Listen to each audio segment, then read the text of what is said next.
wind howled through the empty streets of New Orleans like the screams of lost souls. Rain pounded the windshield of Ethan Caldwell's SUV in relentless sheets, blurring the world into a watercolor of chaos. The wipers fought desperately, but they were no match for the fury of the storm. Lightning tore across the sky, illuminating his tense face, a man who once commanded courtrooms with ease, now grappling with something he couldn't control: time. Ethan was a renowned attorney, cold, calculating, and undefeated, but tonight none of that mattered. Tonight, he was just a desperate son, racing through a storm to reach his father's bedside before it was too late. "Please, hold on, Dad. Just a little longer," he whispered through clenched teeth, white-knuckled hands gripping the wheel like a lifeline. The call had come exactly 29 minutes ago, a nurse's trembling voice saying that Charles Caldwell had been rushed to Metro General after a massive heart attack. "Maybe an hour," the doctor had said bluntly. A thunderclap cracked the sky. Ethan pressed the accelerator harder, his luxury SUV pushing through the flood-swollen road like a ship in a maelstrom. He knew this was reckless, borderline suicidal, but what terrified him more than death was being too late. Too late to say sorry, too late to say he loved him, too late to break the wall of silence they had built for years. Images of his father flashed in his mind, stern, distant, yet still the man who taught him to tie a tie, to stand tall when hurt. Ethan had chosen power, wealth, and court victories over Sunday dinners and family birthdays. Now, every past decision felt like a blade, slicing back into his soul. His phone buzzed again. Metro General, missed call. His heart twisted violently. With shaking hands, he reached for the phone. For one fatal heartbeat, his eyes left the road. And that's when he saw it. A deer, frozen, glowing in the headlights like a ghost from another world. Screeching tires, screaming metal, glass exploding. The world spun into fire and fury. And then, silence. The storm still raged, but Ethan heard nothing, felt nothing. The last image in his fading mind was his father's face, not angry, just waiting. Waiting for the son who never arrived. Naomi Brooks stepped through ankle-deep puddles as if crossing her own miniature ocean. Her thin jacket was soaked through, her worn-out sneakers squelched with every determined stride. The storm howled around her, fierce and merciless, as if daring her to give up. But Naomi kept walking. She had no other choice. The last bus had broken down. She'd just finished another graveyard shift at the community health clinic, where she worked both as a janitor and a part-time medical aide while studying for her night nursing certification. There was no one to call, no spare cash for a cab. Home was still 5 miles away. "We're never given more than we can bear," she whispered to the wind. "But Lord, I'm running low tonight." She tilted her face skyward, letting rain mingle with tears. At 27, Naomi had already lost more than most people ever would. Her mother had died of cancer when she was just a teenager.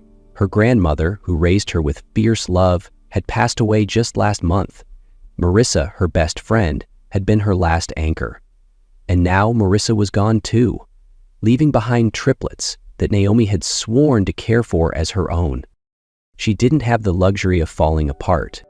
A flash of lightning lit the roadside, and something shimmered at the edge of the embankment. Mud, metal, movement. Naomi froze. An SUV lay crumpled at the base of a hill, smashed against an ancient oak. Steam hissed from its ruined hood.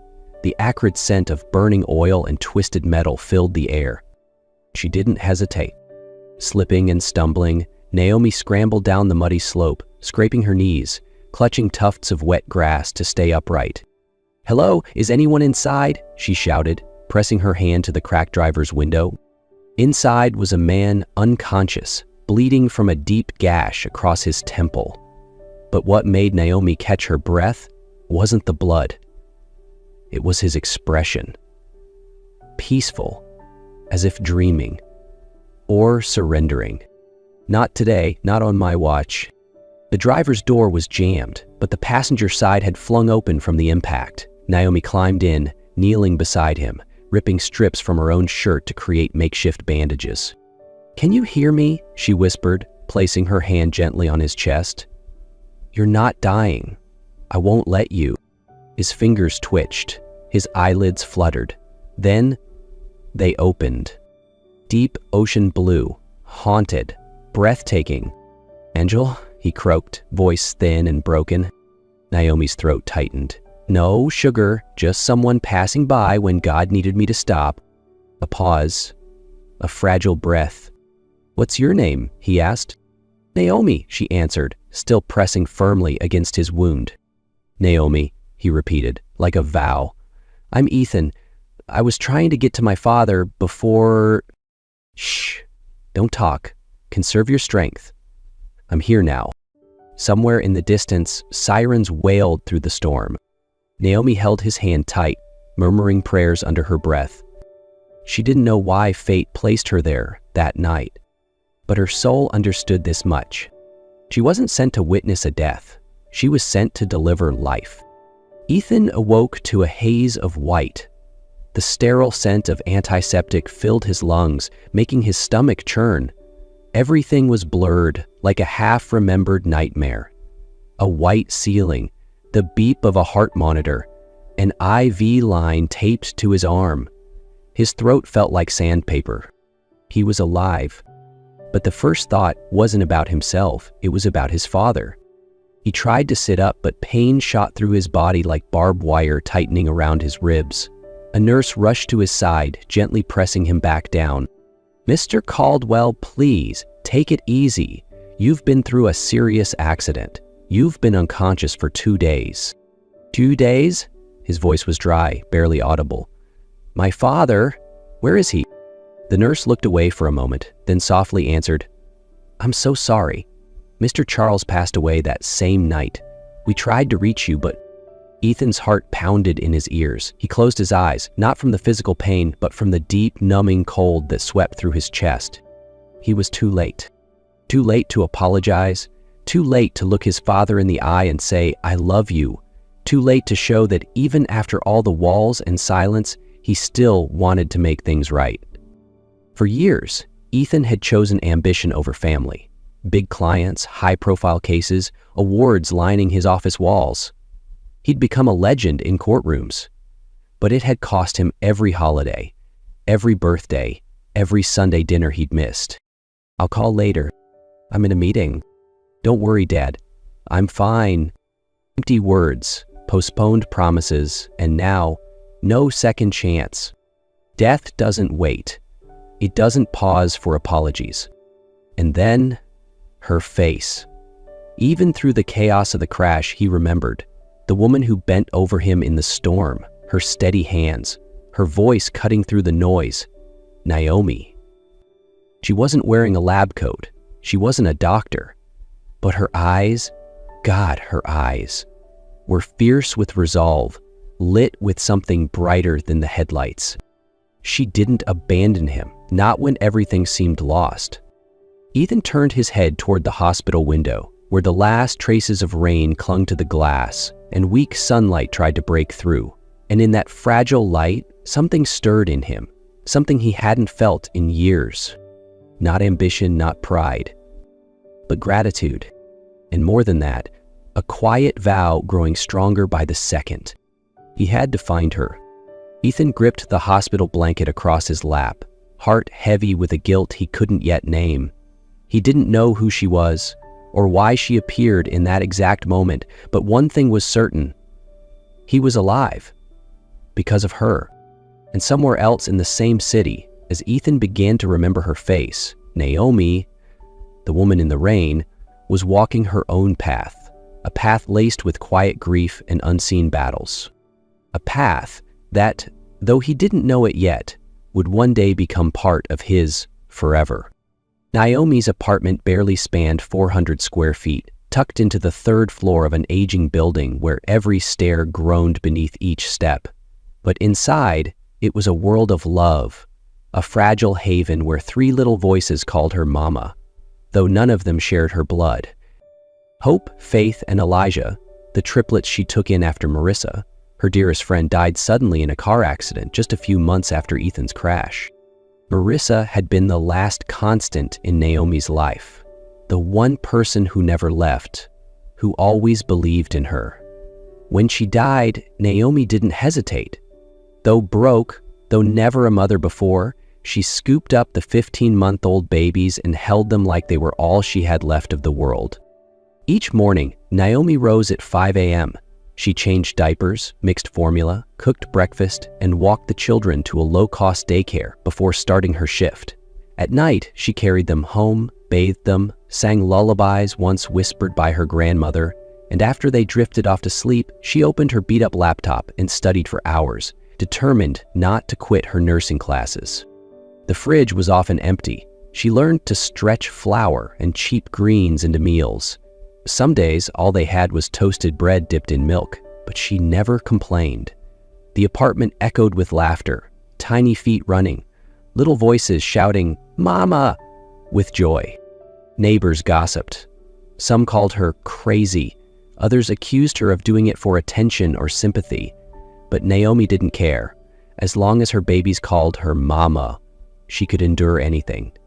She still believed in hope. One night, Elijah burned with fever. Naomi had no money left for medicine. She sat by his bed, cradling him in trembling arms, her eyes red from exhaustion and fear. And she prayed, like her mother used to, like her grandmother had. "Please, take it out on me instead. Just let them be okay. I'll carry the rest." The next morning, his fever broke like a miracle. Naomi held him tight and whispered through tears, "Thank you. Thank you for letting me keep them one more day." What she didn't know was that just a few blocks away, a man, Ethan Caldwell, was quietly watching her life unfold from afar through private investigator reports and grainy photos. And each time he saw her, thinner, wearier, but still holding those children, still smiling, something in his chest twisted. Naomi didn't know she had saved his life once. But Ethan knew something with unwavering certainty. Now it was his turn to save hers. The rain had long stopped, but inside Ethan, a storm still raged. Quiet, persistent, and unrelenting. He'd tried to resume work after leaving the hospital. Returned to his law office, sat in his high-backed leather chair, stared at 7-figure case files. But what once made him feel powerful now felt weightless, like dust on the surface of something hollow. Those eyes, that voice, those hands, the girl in the rain. Naomi, he whispered her name every night like a silent prayer. It wasn't just gratitude, it was a longing he couldn't explain. Ethan hired a private investigator, a man he had once used to track down elusive witnesses, but this time it wasn't for victory in court. It was to find the woman who had saved his life. All he had was a name, Naomi, no last name, no address, no number. She's African American, late 20s maybe, was walking home along the I-10 during the storm, and she saved me. That was all he could say. Then he waited. 2 weeks later, an email arrived. Attached were grainy photographs taken from a distance, a young woman holding a baby, with 2 other small children clutching the hem of her coat. Naomi Brooks, the report read, resides in Gert Town, janitorial staff at a community health center, caring for 3 children, biological relation unknown. Ethan zoomed in on the images. Every time he saw her weary smile, saw her cradling those kids in the middle of a crumbling neighborhood, something twisted inside him. She was alive, still strong, but he could also see she was fighting this battle alone. Ethan exhaled slowly. He had found her, the woman who had once pulled him from the storm, but he soon realized not all storms come from the sky. Some are quieter, crueler, waiting in silence to sweep Naomi and the children into a merciless spiral of judgment and lies. And this time, Ethan knew he couldn't just watch. He knew what he had to do. Naomi never imagined the first time she'd see Ethan again after nearly a year would be between a shelf of canned goods in the checkout lane. She was struggling with a wobbly grocery cart in a budget market, one hand trying to keep Elijah from wriggling out of the seat, the other wrangling Hope and Faith, who had no concept of staying still. Sweat beaded on her forehead, her mask hung half off, her old shirt clung to her skin. She didn't care what she looked like. She just needed to get milk, a few loaves of bread, some frozen vegetables, and the cheapest cold medicine she could find. Naomi counted every cent. It was the end of the month. Her janitorial paycheck had run dry. All that remained in her worn wallet was exactly $11.60. She laid her items on the counter, carefully setting the box of medicine at the very end. The cashier scanned. The total flashed, $17.82. She bit her lip. Embarrassment flushed hot in her chest. "I'm sorry. Can you put the medicine back?" she asked softly. "Maybe next time." Then came a voice, warm, familiar, deep. "Keep it. I've got it." Naomi turned, stunned. Her eyes widened like the air had frozen.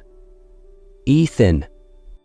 Those same ocean blue eyes, but softer now, calmer. He wore a simple gray button-up, no expensive suit, no tie, just a man with a basket of essentials, and a look on his face that said he hadn't forgotten. "You," she breathed, her voice caught between disbelief and something unspoken. "How did you find me?" Ethan smiled, something soft and sad in his eyes. "I never stopped looking.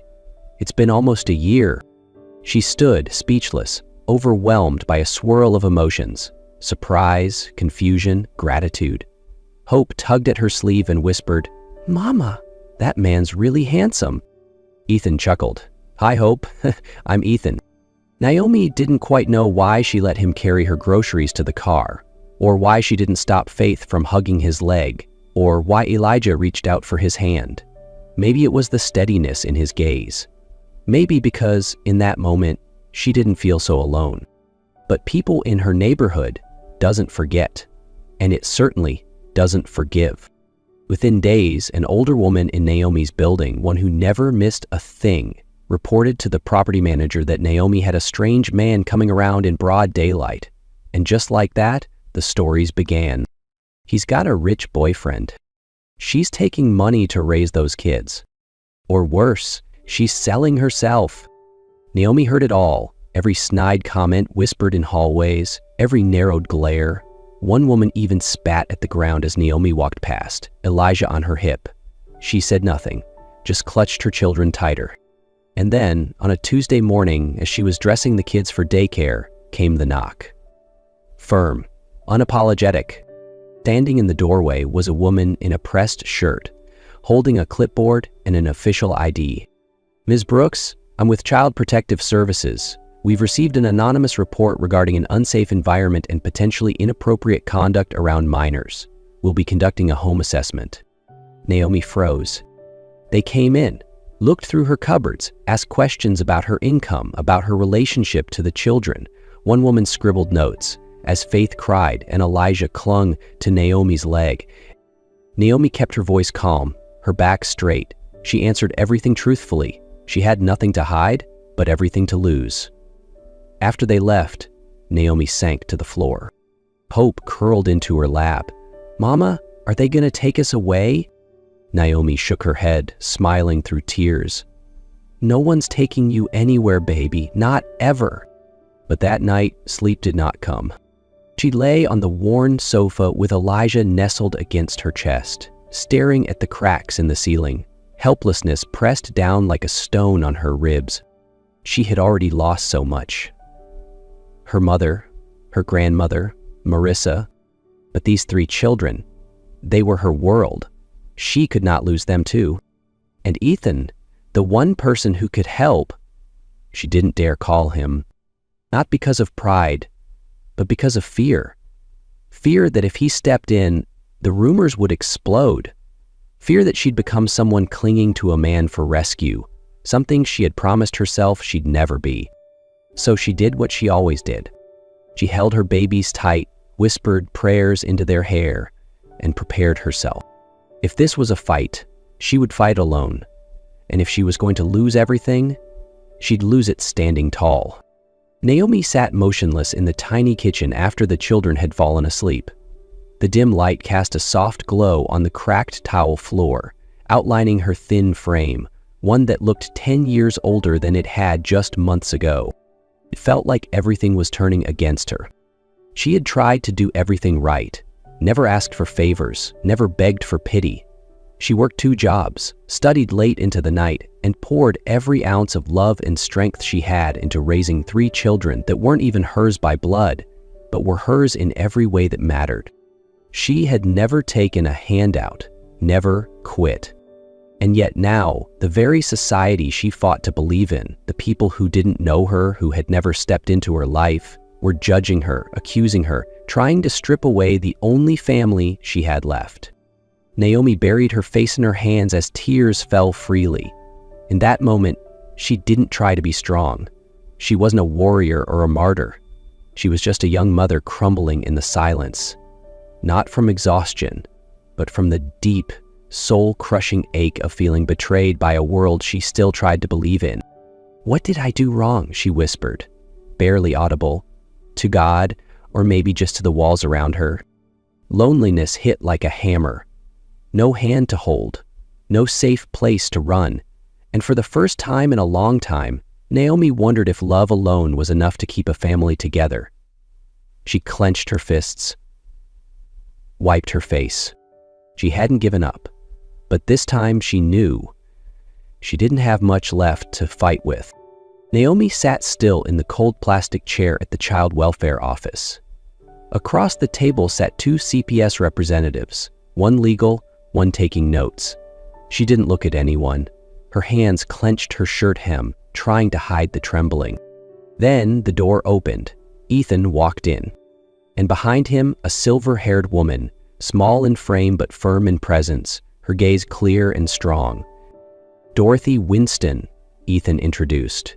Marissa's aunt, biological relative to the children. The room fell silent. Dorothy sat beside Naomi and placed a thick folder on the table. Her voice was calm but commanding. "We have some things to clear up." Inside the folder were birth certificates of the children and a handwritten, notarized will from Marissa. In it, she wrote, "In the event of my death, I grant full guardianship of my children to my closest friend, Naomi Brooks, the only person I trust without question." Then Ethan placed a small USB on the table. "Before Marissa passed, she sent me a short video. I never meant to share it, but now it matters." He plugged it in. The screen lit up. Marissa's face appeared, tired but steady. "If I die, Naomi will be the children's mother. Not because I have no one else, but because she is their real family, the strongest woman I know." Silence filled the room. The CPS worker scanned the files again, then slowly closed the folder. After a moment, the lead representative looked at Naomi. Not with suspicion this time, but respect. "Ms. Brooks, we officially withdraw all claims. The investigation is closed." Naomi couldn't speak. Ethan gently touched her shoulder. Dorothy gave her hand a quiet squeeze. No words needed. Word of the hearing spread quickly through the neighborhood. Not everyone changed, but for the first time, Naomi walked the hallway without whispers. One neighbor nodded at her. An old woman left a small bag of cookies at her door. Small signs, but to Naomi, they were like the first rays of light after a long, dark storm. She hadn't needed to shout to defend the truth. She just needed to stand tall and let the truth speak for itself. The truth had come to light. Naomi no longer had to fight alone, nor prove herself to anyone. But in the quiet that followed, what moved her most wasn't vindication. It was Ethan's steady gaze, choosing to stay, not out of duty, but out of love. And in that moment, something Naomi had never dared to dream was slowly making its way into her life. That evening, Naomi had no idea what Ethan had planned. The small apartment felt strangely warm. Candles flickered across the dinner table, casting soft golden light over the chipped walls. A gentle aroma drifted from the spaghetti he'd cooked himself. Simple, honest. The kids whispered excitedly in the corner, while Ethan stood silently, hands behind his back. Naomi stepped in from the kitchen and froze. "What's going on?" she asked softly. Ethan approached, pulling out a small box. Inside, a modest ring sparkled, nothing extravagant, but it gleamed, like the look in his eyes. "This isn't because you saved me," he said. "It's not out of gratitude. It's because I love you. I love how you love those kids. I love your strength, your pride, your softness, and I want to be part of your family." Naomi stood still. 1,000 fears rushed in. Dependence, gossip, judgment. She had never needed saving. She'd spent her whole life surviving without leaning on anyone. Could she love someone without losing herself? Suddenly, the children ran up and wrapped their arms around Ethan's legs, eyes wide and glowing. "Naomi's Uncle Ethan, can you be our dad?" Naomi broke down in tears. And under the soft candlelight, she nodded. Not because she needed someone to save her, but because, for the first time, she had found someone willing to walk beside her, not to change her life, but to join her in it. The wedding didn't take place in a grand church or a fancy hall. It was held in the backyard of a small community center, the same one that had handed out hot soup and donated clothes during hurricane season. But today, where worry and tears once lingered, there was laughter, music, and soft light everywhere. Wooden tables were covered with simple white cloths. String lights hung between the trees. Wildflowers from a nearby park sat in repurposed glass jars. Neighbors, who once gossiped about Naomi, brought home cooked dishes, fruit platters, pies, even a wedding cake baked by a retired aunt who insisted it be a gift. This wasn't just a wedding the community attended. It was a wedding they became part of. Naomi stood before a small mirror inside a modest room in the back. Her ivory dress, rented and simple, hugged her figure perfectly. Her hair was loosely braided, pinned with a single pearl clip, Dorothy's wedding gift. Hope peeked in, eyes wide. She stared for a long moment, then whispered, "Mama, you look like a real princess." Naomi smiled, tears forming in her eyes. She knelt down and hugged her daughter close. "No, baby, I'm just your mom. But today, I feel like I'm dreaming." Outside, Ethan waited in a simple suit, holding a bouquet of hand-picked wildflowers. Elijah and Faith stood beside him, fixing his tie and dress hem. As Naomi stepped into the yard, the crowd rose. Applause followed, soft but full of warmth. Ethan looked at her like time itself had paused. Their vows weren't flowery, just eyes locked, fingers laced, promises spoken in silence. Just, I choose you back. And 3 small voices chiming in. And we choose both of you. That night, after the last dance and cake in their new apartment, not big, but finally a space where everyone had a bed, Naomi stood by the window, city lights casting a soft glow on her face. Ethan came up behind her, arms wrapping around her waist. "Thank you for letting me love you," he whispered. Naomi turned, her hands resting on his chest, eyes glinting with something unspoken. "Ethan, yeah?" She took his hand and gently placed it over her stomach. A beat passed, then a shy smile. "I have good news." His eyes widened. Then a laugh escaped, a soft, disbelieving sound that filled the room with joy. He pulled her close, tighter than ever. Outside the window, the sky wasn't fully starry yet, but the first light had broken through the horizon. Naomi closed her eyes, resting her head against his chest. The storm had passed, and they had made it. Together. And as the morning sun poured through their window, wrapping them in gold and quiet promise, Naomi smiled through tears. "Whatever comes next," she whispered, "we'll face it together." Because this time, they weren't just surviving the storm, they were building a future beyond it.